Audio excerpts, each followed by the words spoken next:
Hi students, in the previous class we have discussed about what are the different conditions for drawing the ray diagrams for convex as well as concave mirrors. For the concave mirrors we have seen 6 different conditions to draw the ray diagrams. Those are at infinity, beyond C, on C, between F and C, on F, between P and F. For convex mirrors we have seen 2 important conditions. Those are at infinity and between infinity and P. In today's class, we are going to discuss about the ray diagrams of all those 6 conditions for the concave mirrors as well as 2 conditions for the convex mirrors. We are going to learn how to draw the ray diagrams as well as we are going to learn what are the characteristics of the images which are going to be formed.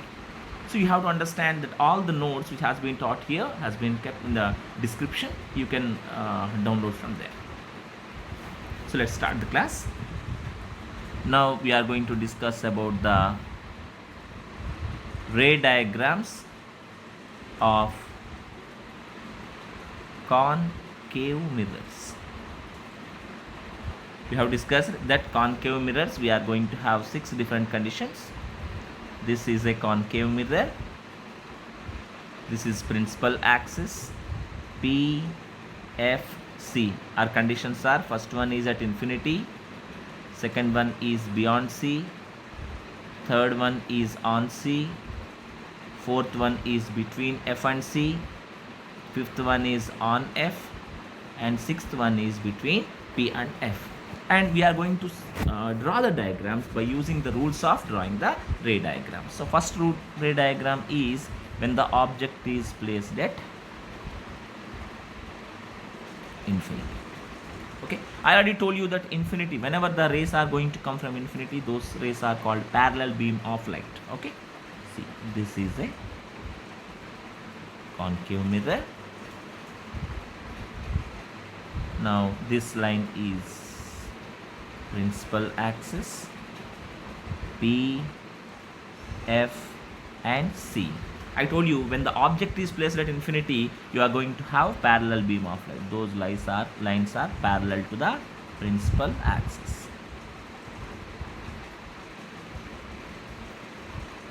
Okay, these are the incident rays. Now remember the first rule: if the incident ray is parallel to the principal axis, then reflected ray should have to pass through F. Then all these 1, 2, 3, 4, 5, these rays should have to pass through F. See, on reflection,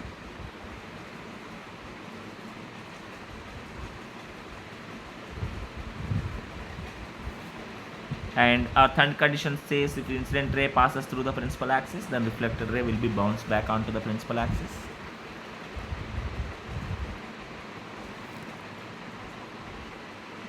Now these all rays are going to intersect at a point, and that point is F.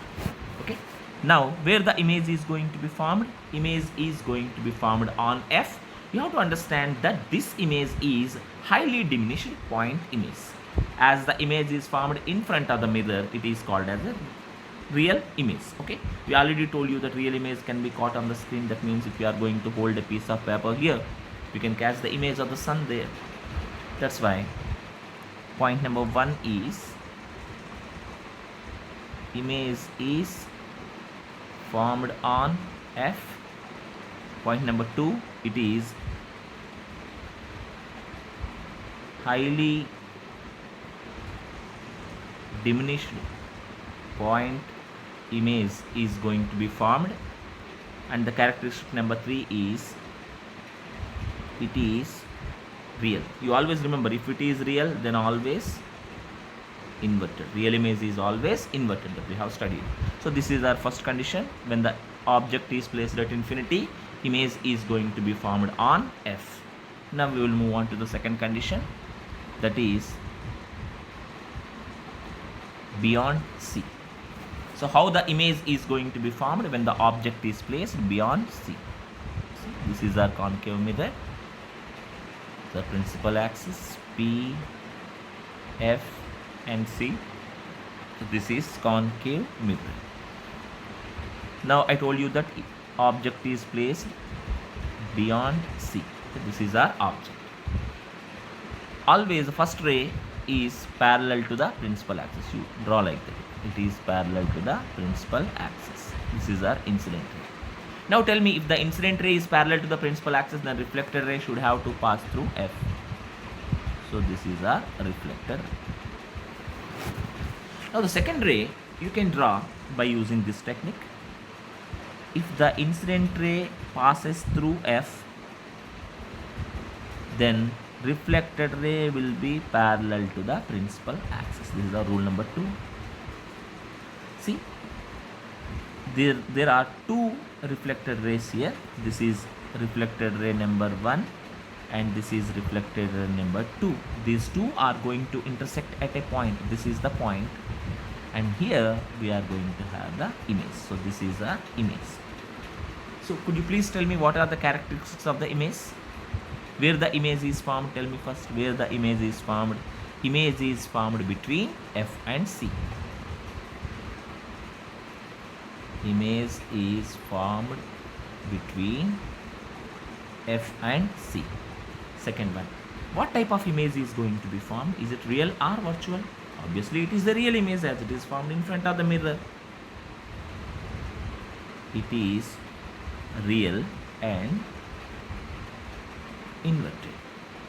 Third one is, see, look at the size of the object. Comparatively to the size of the object, the size of the image is less. Such an image is called as diminished image. That is what I am writing. The image is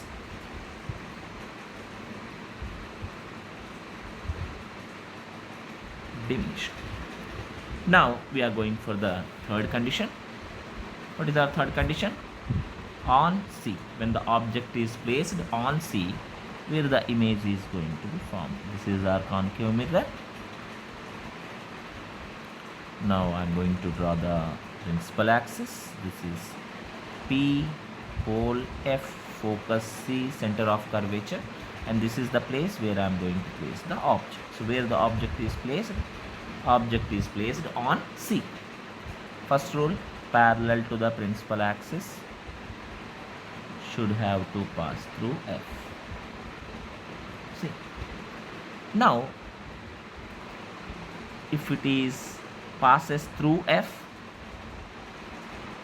it will be parallel to the principal axis. So here we are going to have the intersection point of those two reflected rays, and this is our object and it is our image. So could you please tell me where the image is formed? The image is formed exactly on C. So that is what I am writing. The image is formed on C. Second, what type of image we are going to have? We are going to have a real image. Obviously it is inverted. It is real and inverted. The third point, here you have to understand, size of the object is equal to size of the image. In this case, neither object is bigger nor image is bigger, both are of the same size. That's why size of the object is equal to size of the image. Now we are going to go for the next condition, that is condition number 4, where we are going to place the object now between F and C. Between F and C. This is our fourth condition. Object is placed between F and C. This is our concave mirror. This is the principal axis P, F and C. Here we are going to place the object. So this is our object placed between F and C. First rule, parallel to the principal axis, it should have to pass through F. Okay. Next, through F, it should be parallel to the principal axis. See, these two reflected rays are going to intersect at this point. So this is the point where we are going to have the image. So this is our image.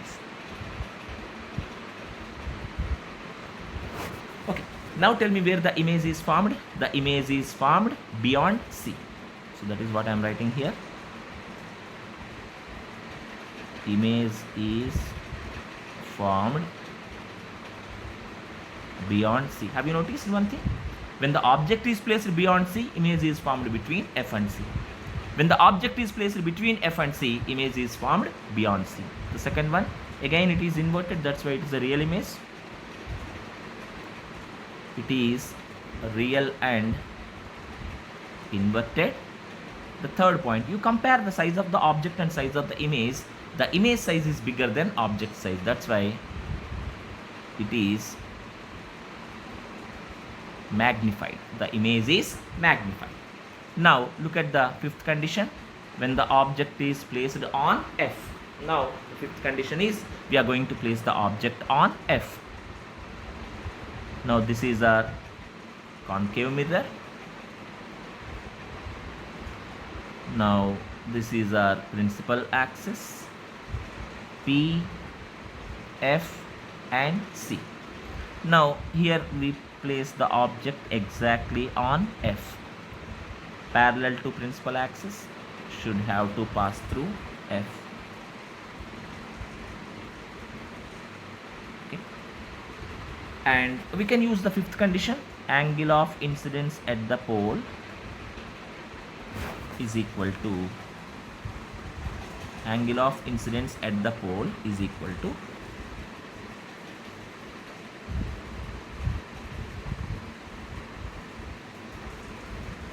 angle of reflection at the pole. See, here we can clearly understand that these two reflected rays are parallel to each other. As they are parallel to each other, they are not going to intersect. That's why we can write that the image is formed at infinity. The image is formed at infinity. No more characteristics are required as the image is going to be formed at infinity. Now you understand? When the object is placed at infinity, image is formed on F. When the object is placed on F, image is formed at infinity. Now we are looking at the sixth condition. The sixth condition is between P and F, when the object is placed between pole and focus. So this is our concave mirror.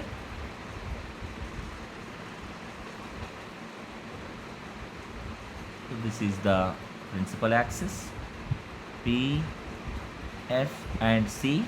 Now here we place the object. So now tell me where the object is placed between P and F. Now tell me, first one, parallel to principal axis, should have to pass through F. Okay. Now the second one, angle of incidence at the pole is equal to angle of reflection at the pole. Now tell me, are they going to intersect at this side? No. But if I am going to extend the first line, this is the extension.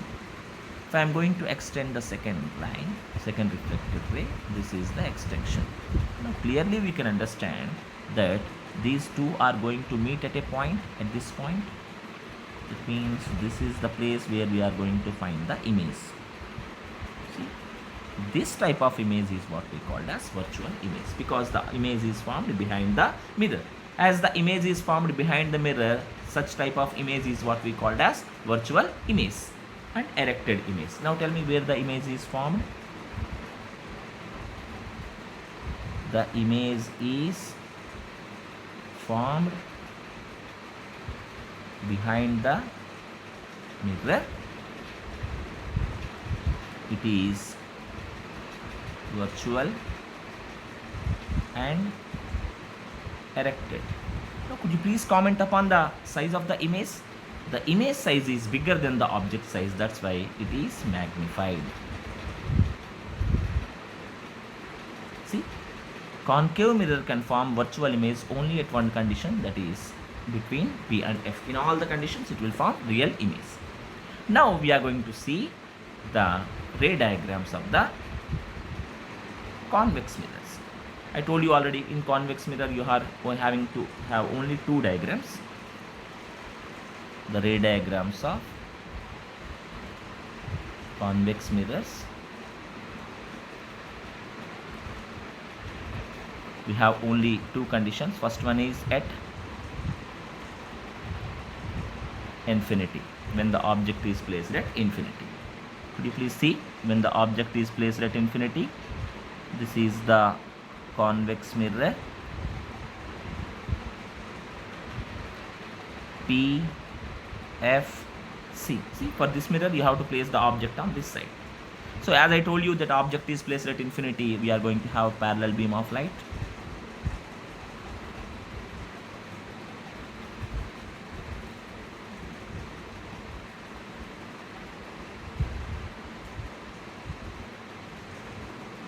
See, these are the parallel beam of light. Already told you that if the incident ray is parallel to the principal axis, reflected ray should have to pass through F virtually.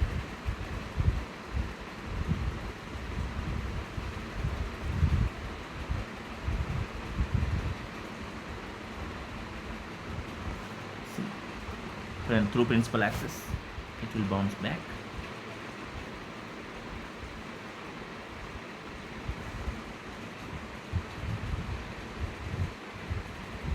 So this is the reason why we call it as a diverging mirror. So convex mirror is also called as diverging mirror, as it diverges the light. See, now tell me where the image is formed. Image is formed on F behind the mirror.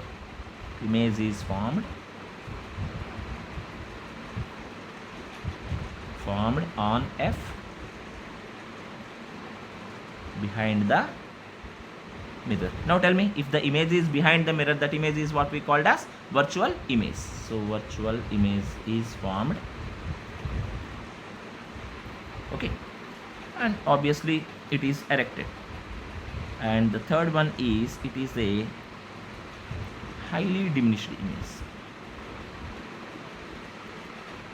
Highly diminished image, as it is a point image. Now look at the second condition. The second condition is when the object is placed between infinity and P. See, this is our second condition and the last condition. This is the convex mirror, principal axis P, F and C, and we place the object here. This is our object. First one is parallel to principal axis, should have to pass through F virtually.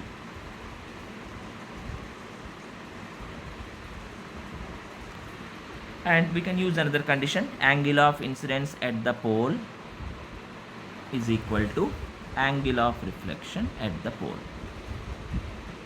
We all know it is also appear to be coming from behind the mirror. Now these two dotted lines are intersecting at a point. So this is the place where we are going to have the image.